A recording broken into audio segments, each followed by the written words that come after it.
አዲስ ህይወት አዲስ የሆነ ደስ የሚል ጣፋጭ የሆነ ህይወት ልጀምር ነው።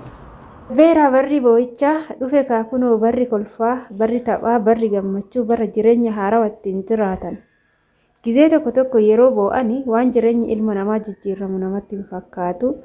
Haftaamuun illee kinnoo fudhatee galee haftaamuun fudhatee galee mijayyoo bareedduu argatee galee haftaamuun fudhatee galee bareedduu kana haammatee qabee akkana kuno yoo ta'e akkana jireenyi itti fufa argitanii.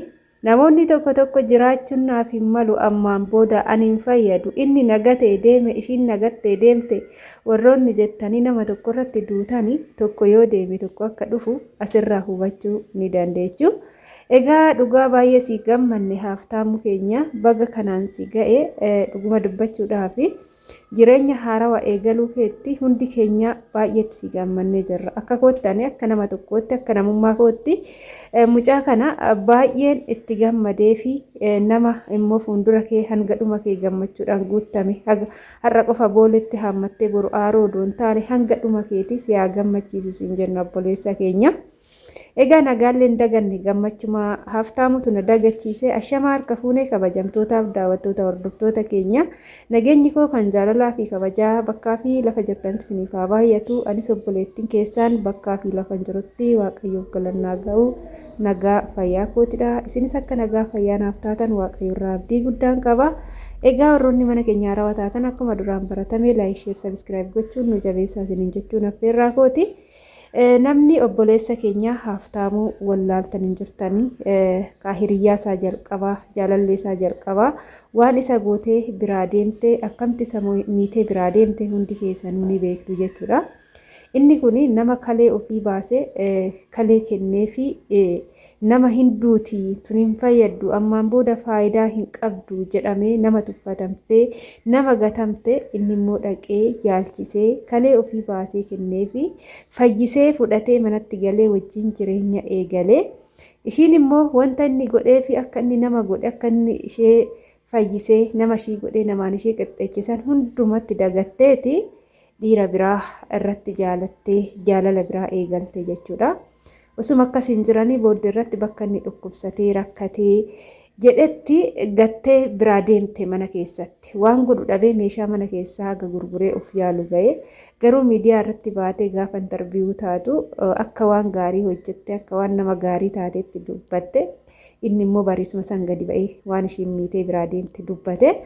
Haala saniin dhageettii argatee miidiyaan hundi akkamti kana ta'a jedhanii hedduun isaanii rifatanii innaa kinoo har'ammoo barri sunis jijjiirramee guyyaa sunis jijjiirramee guyyaa gammachuu kolfuu isaa arge dhugaa kolfuu isaa argee baay'een gammade.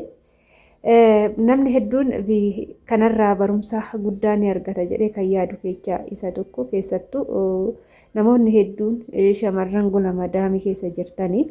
Nama tokko jaalattanii wajjin dadhabdanii inni singatee gaafa deemu nagatee deemee jiraachuun naaf hin malu ammaan booda du'a naaf mala malee ani jireenyi naaf hin malu jedhanii baay'een isaanii murtee du'aa ofitti fudhatanii kan lubbuu isaanii irratti faradanii taa'an baay'eetu jira maarree gaafii hin qabu kun jechuudha.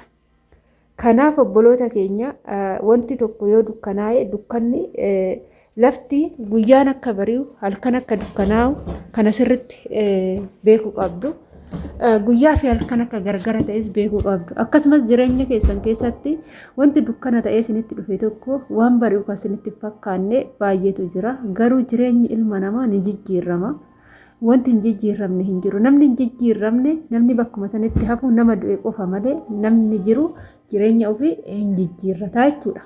Kanaaf ijoollee baay'een abdii kutattanii lubbuu keessan irratti faraddanii of ajjeesaa jiraachuun naaf hin ta'u jettanii haftaamurraa baradhaa. Dhugaan isinitti baay'ee nama kufe isheen gattee biraa deemte baay'ee tuffatame baay'ee jireenya hin taane keessa galee sababa ishiitii jedhee hiriyoonni maatiin isheen jaalanneef turanii sababa isheen jaalanneef hunduurraa fagaate ishee qofatti hafe ishee filateetu shumtu naa taate jedhee ishee qofa filatee ishee qofatti hafe garuu isheen immoo guyyaa nama taatu guyyaa fayyitee of agartu gattee biraa deemte jechuudha.